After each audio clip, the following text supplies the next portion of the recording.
visit ever to Westminster, right? It could be your last for this month, maybe, but not the final one, even for the year, right? So we're going to extend the invitation for you to come back here to Westminster. Thank you, thank you. Thank you, lunch team. That was amazing food. It's always hard to get started after lunch, isn't it? But we're going to do our best. Promise not to keep you too long here as we talk about an important topic that that the team has asked me to speak on, which is the next generation. And so last night I shared a statistic that since 1965, we have won more than 40 million people into the church, and more than 16 million people have decided to leave the church. As part of that statistic of the 16 million that have chosen to leave the church, David Trim, who looks after our statistics at the GC, General Conference, he wrote an article detailing that of the 16 million that have left the Adventist faith, 10 million of those have been young adults. So think about that. 10 million young adults since 1965 have walked away from our church. And they didn't walk away because of music. Music wasn't the major thing for our young adults and why they chose to leave the church. One of the biggest reasons why they chose to leave the church was criticism from the older generation. That was the biggest reason why they chose to leave, right? The criticism that was always handed down, whether it was the way they dressed or the way they spoke or the choices they made, that's why they left. That was the big one. The next big reason why they left was because they didn't feel that their church was relevant to the changing society that was around them. And so they wanted to do more for social justice, but we weren't really in that area of focus. And so for them, they didn't really feel like our church was relevant for the world that they found themselves in. And so I just wanted to be clear that it wasn't music, because there's always this argument that if we do this type of music, we'll keep our young people. If we do that type of music, and that's the statistics do not support that. Every church has their own style of worship, and I think they need to just own it, and then people can find the church that best suits them. So having that mass exodus of people that are leaving the church, we still have people, young people, that are leaving our church for the same reasons today. They're still leaving because of criticism from the older generation. So how can we stop the exodus from our churches? One of the things that we do is we make it hard for people through our practice of church to come into the church. I would like to suggest that we need to make it difficult for people to leave the church, right? That we need to put parameters on the back door so that it's even harder for them to walk out and leave, as opposed to making it difficult for them to come in. Now, I don't want to be here too long because I know we've been here all day. But there's 3 questions that every generation is asking. Now, here's the 3 questions. They're always asking the identity question: who am I? Belonging, where do I fit in? And purpose, what difference do I make? It doesn't matter the individual, every generation, every young person is trying to discover for themselves, who am I? Where do I fit? And what difference do I make? Now, who's perfectly aligned to answer these questions, do you think?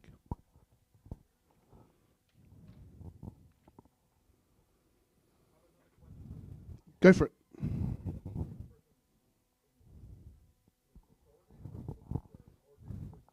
It could be a person, it could be an entity or a group. But if the young people are asking these 3 questions, where can they find the answers? Bible. Yes.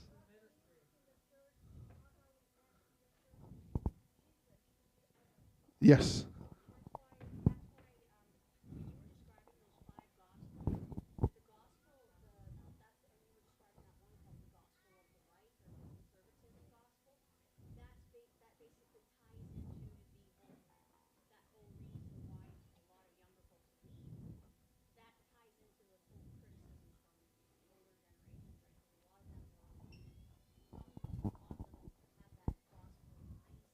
Yes.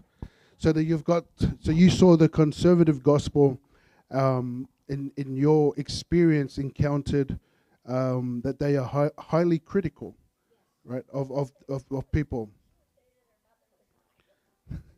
I won't say I won't say that on the mic. I won't say that on the mic. But the other thing we pointed out to was the church, right? That they could find this in the church. Now, look, in Adventism, we love the terms conservative and liberal. I will let me speak into that quickly before I continue. John Stott, he wrote a book called, The Cross of Christ, and he points out in his book that Jesus was conservative in his theology, but he was liberal in his methodology. Right? And if you look at Ellen White, she was conservative in her theology, but the way she interacted with people, right, she was liberal in the way her method was in terms of winning people to Jesus Christ. So what John Stott says in the end is that you need both wings on an aeroplane to work in order to fly. So you need to be like our Savior, right? You need to be conservative in your theology, but we should be liberal in our methodology in order to win people to Jesus Christ. So that's what I would say there. Neither one is better than the other, because if you just standalone liberal or standalone conservative, you fall short of the kingdom gospel, which is Jesus' gospel, which is what I was trying to point out last night. So the perfect entity to answer these questions is the church, right? Because the church has the gospel. So the gospel is, our kids are asking, who am I? And the church tells them they are a child of God, right? That they are perfectly, magnificently made, right? That's who they are as a child of the Lord, of the King. When it comes to belonging, right, where do I fit?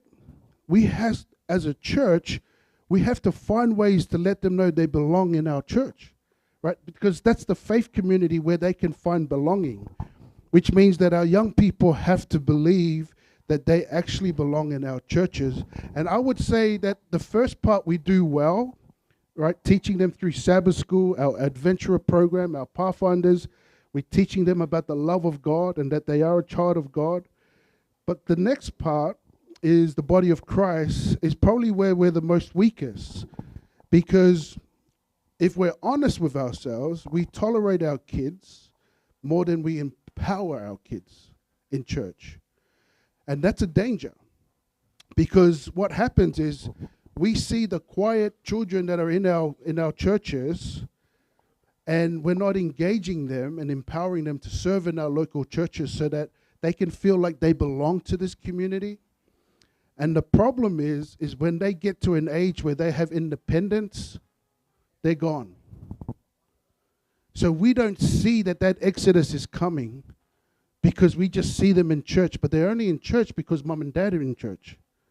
The moment they have independence and they come of age and they can make their own choices, they're gone, right? Because they never ever felt like they belong. So what does that look like? Well, it looks like we have to create roles, and you're doing it today. This young man, no. This young man, he's serving. Like, we have to create roles for young people to serve, right? Like our song service today, our praise team, we had young kids there today. Trusting them to lead in our churches, expecting them to fail and to get it wrong and be okay with it, right? That's the only way these young people are going to grow up in a church, that they feel that they are a part of the body of Christ, so that they can grow and know that I belong to a faith community that's going to accept me when I get it wrong, but they trust me enough to serve. That takes a lot from a church, right? So for us at church, we just created a new role that we called stage manager, which everything that happens on the platform, there's a lot of people coming and going. And so we engaged our youth, and we said to our youth, who would like to lead this? We talked to our young people. And so one of the young girls put her hands up and she said, I'll lead it. So the leader of this new ministry is a youth. She's only, I think, 13. And she's built a team of other youth. So at 9:45, before I'm about to preach, we have a team meeting. There's about 18 of us. And the leader of that meeting is the 13-year-old girl who's running through the program, telling everybody where they need to be, where they need to sit in the church. And then she points to her team member and says, and then this lady is going to tell you when to go up and when to come down. Do we need that role? We don't. For us, we didn't need it, but we created it because it engages our youth, right? And so she governs that team, and now she's leading it. Next Sabbath, we have Kids Takeover Sabbath. So we've created T-shirts for all our children. And so all our children are going to be partnered up across all our ministries at church. So they're going to serve in our elders, in our welcome team. Every team is going to have one of these kids in the orange T-shirt because we want them to know that this is their church, right? And so they're going to, walk around and be a part of the whole day. And so that's another way of us trying to engage our children to let them know that you belong and you matter in this body. So we have our tech team, which is cameras and live stream and lighting and sound. If you were to come to Church in the Valley, you'll see that most of that team are young people empowered to serve there. But what's beautiful about that team is that there's also older people there. It's a real multi-generational approach to ministry because young people are not afraid of older people. They actually want to be mentored. Right? But it's the type of mentoring that they need is somebody that's patient with them, not somebody that's critical. We also created a welcoming team we called First Impressions. So when you come to our church, you'll see our team in blue T-shirts. And the reason why we created it is to get the intergenerations working together. So when you come, you'll see a 5-year-old greeting at the door, working with somebody all the way up to 70 years old. Because we're just trying to get people serving. The good thing about First Impressions, it's not a specific gift that you need, like singing, right? You don't need a gift to smile, right? You don't need a spiritual gift to just say hello to people. Some people are too friendly. They hug too much. They need to calm down on the hugging, but we have them on our greeting team. But again, we're creating these spaces in our church because we want our young people serving along our older generation, because if the young person interacts with our older generation and learns one thing from an older person's mistake, we could save that young kid 5, 10, 15 years of making mistakes. But that wisdom can never be passed to the young person if we're not getting them to interact with each other. And young people want to be mentored. We just got to choose the right mentors for them. So that's belonging, right? We need them to know that this church is theirs, and the only way we can do that is to empower them and to trust them with leadership, knowing things will go wrong and not everything's going to be perfect. Purpose. What difference do I make? So the young people are wanting to know, what difference do I make in this world? And the church is set up for it. The Great Commission. Go and make disciples of all your nations, baptizing them in the name of the Father, Son, Holy Spirit. So what are we doing as a church to mobilize the young people? This is a great time to do mission trips for young people, to send them on a mission trip to do something that's critical in maybe a low socioeconomic area. In Australia, we have Stormco. And so Stormco stands for Service to Others Really Matters. And every, you call them academy, every academy does a Stormco trip where they travel for 12 hours on a bus to remote areas in Australia, and then they work with First Nations or they work with the local community. They run VBSs. And so every young person is taken on this journey, Stormco, as a mission trip. Then there's mission trips that they go to Africa, all parts of the world. But what we're trying to do is teach them that they are a part of the Great Commission, even though they're young, but they should be out there making disciples. So Great Commission answers the question of purpose. And a lot of times why the young people leave is because we haven't empowered them or created a space for them to actually go out and make disciples.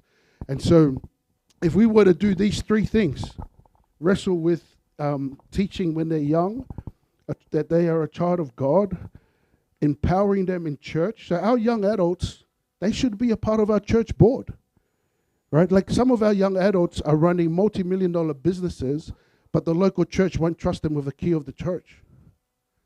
But yet they're managers, right? So what are we saying to our young adults if we do not trust them with leadership within the church when the world trusts them to be managers and directors. So there's a big growth that needs to happen in our churches. When we want them to feel a part of the body, we have to trust them. And then the Great Commission is finding ways for them to serve outside of themselves. So for us, we're in talk with Pastor Brad, who's Indigenous, and so we want to try to figure out how we can take members from our church maybe once or twice a year to the First Nations and how we can serve them as part of this creating a Great Commission element for our young people, so that we can take them away for mission projects that's within Canada, but then also find projects for them to go outside of Canada, whether that's somewhere out. We have a person that's got a ministry in Kenya, and he's a member, and he's thinking that we could go to his orphanage. But so we're trying to find these options for our kids, right? So that they can serve and be a part of the Great Commission. So that's the answer for us. We are directly the answer for our young people if we empower them and trust them. That's the tricky part. Nothing I teach you today is new. The hardest thing about today is actually creating the space and letting our young people lead. That's probably the hardest thing. And so now, if we go to, I got a couple of photos, and I want you to tell me who the competition is. So this is the first one. Who's the competitors to McDonald's, Burger King, Wendy's, Taco Bell, A&W, Timmy's? Every Canadian loves Timmy's, man. And who else? Who else is the competitor? Popeyes, Jack in the Box. Is that all the competition? Subway. Oh. We need one here in Canada, man. Yeah. There's a Chick-fil-A in Canada? Oh, in Ontario. Let me rephrase that. We need one in Vancouver. Okay, next one. Who's the competitor here for Timmy's? Starbucks. Huh? That's I've never heard of it.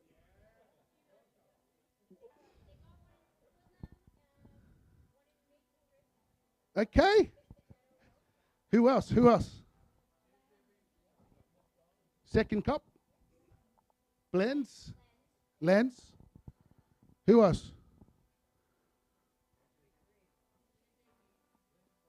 Blends? Dunkin' Donuts.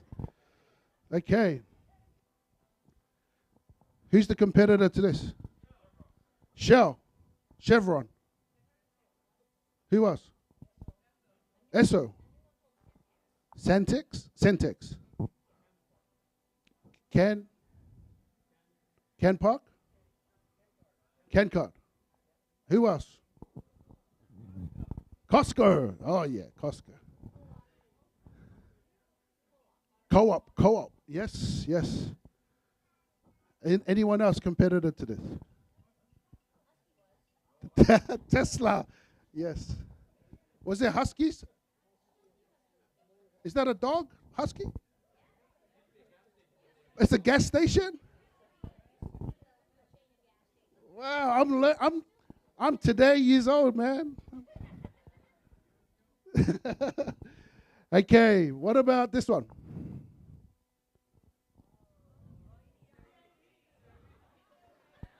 CRV.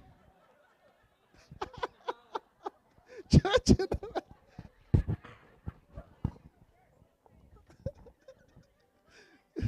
Coquitlam Church. Oak Ridge. Cornerstone. Surrey, SDA. Cupworks. Who else? New Life.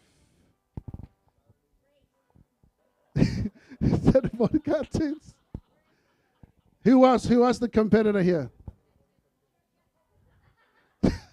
Home, yes. Anyone else? Yes. Burnaby. Okay. Here's my point. And we're getting to the end here. No other church is your competitor. No other church. Your enemy is time. Because the people that are in your church, is what you're doing as a church so valuable that they're willing to give their time for it? Because if what you do here matters, then young people will dedicate their life and give their time to what this church stands for. So the only competition to every local church is not another local church or another denomination. The enemy here is time, right? What we choose to do on the Sabbath day and what we choose to do with our time as a church, how we create to use it, is it inspiring enough for the young people to want to give their time? Church is meant to be enjoyed, not endured. And a lot of young people, when they talk about leaving the church, their experience was that they just endured church. They never really enjoyed it. Because what we chose to do with the time that we have with the church that God entrusted to us was always the same thing. Every generation after every generation, we are dying because we keep saying these words that mean nothing but death. We have always done it that way.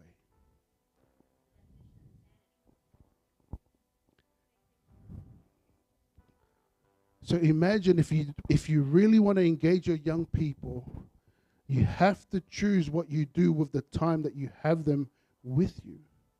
And if you're intentional with the time that you have these children and engage them by telling them that they are a child of God, that they belong to this body through you empowering them into ministry and service, and then by this church creating ways for them to be a part of the Great Commission by going out and making disciples.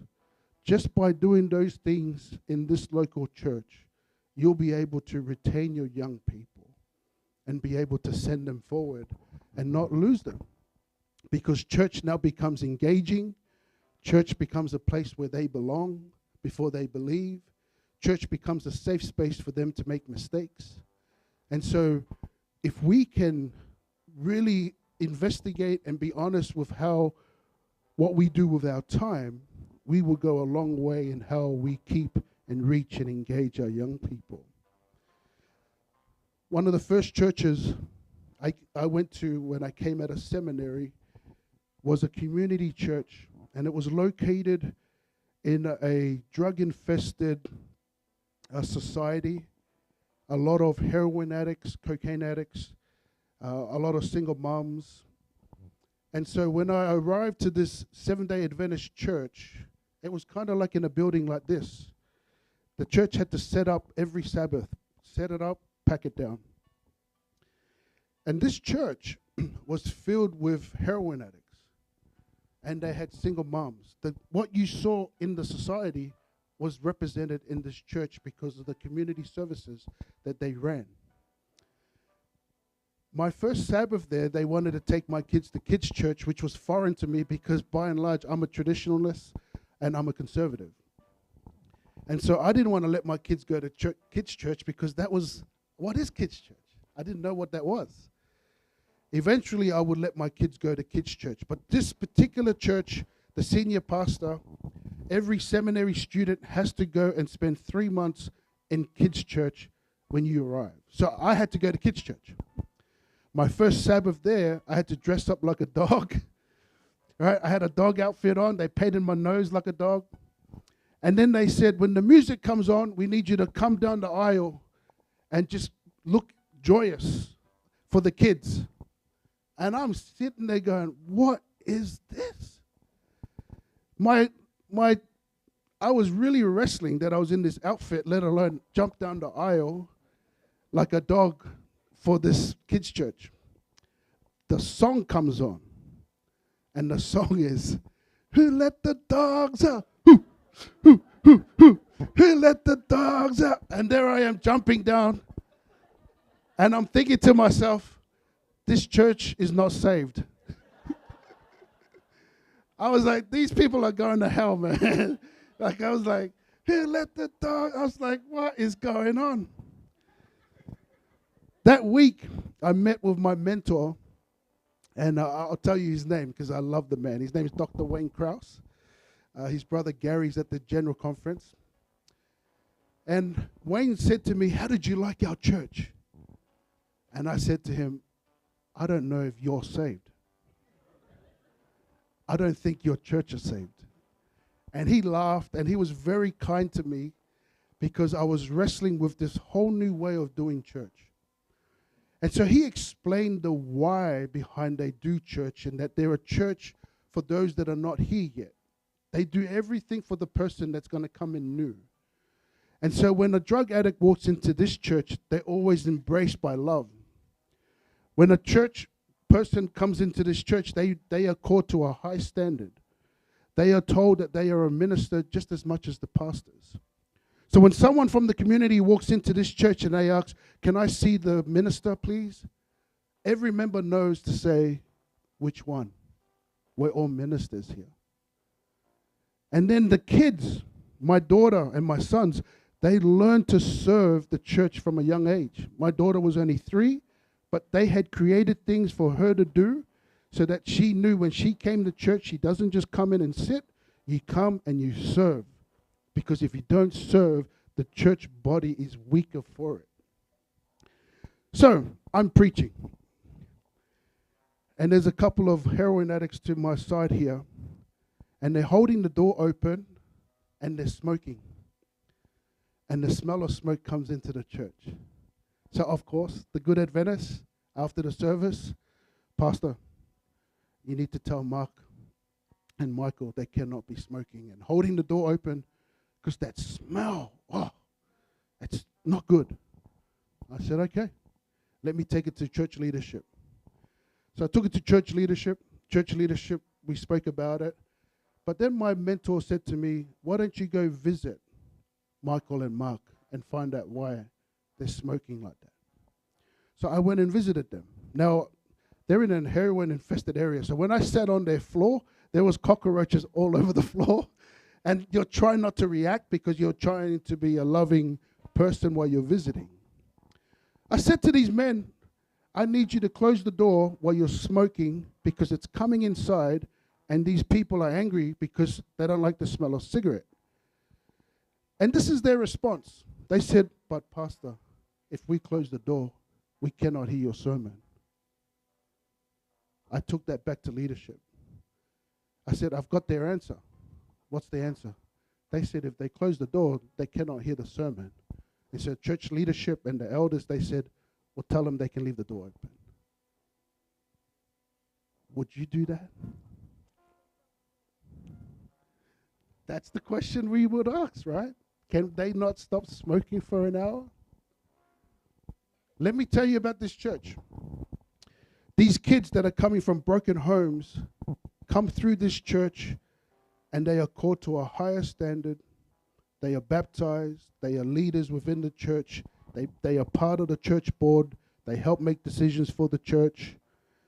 And this church to this day has retained all of their young people. Shouldn't that be our motivation? Could they stop smoking for an hour? Maybe.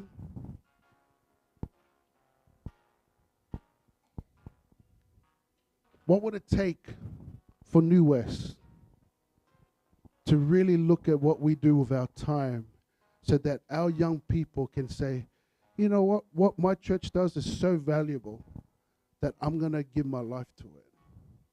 That's the question we have to ask. And the only way we can ask of it, and this is not rocket science, but it's to talk to them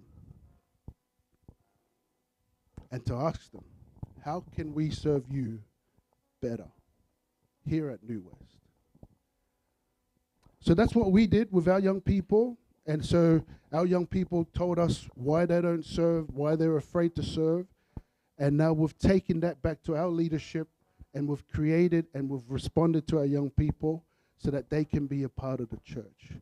Because we don't want to look back in time and see that we could have done something more for our young people.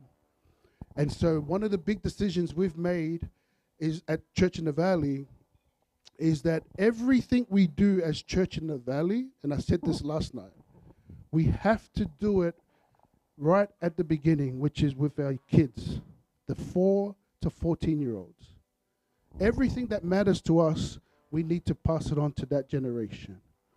Because if we can train them in that 4 to 14 window, we can then equip them for ministry by the time they become youth.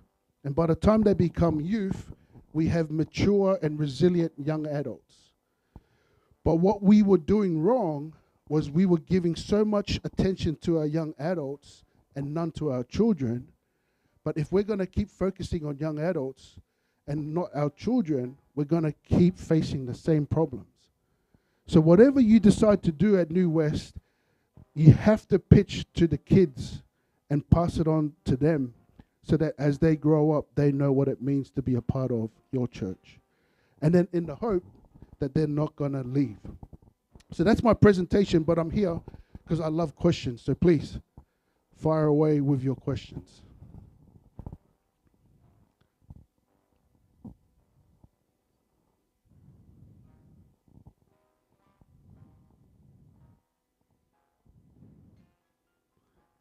I can see your faces.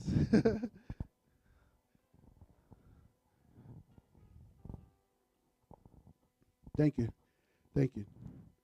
I mean, there's more to it, but it's once, you know me, I'm up, concise, and then I'm down.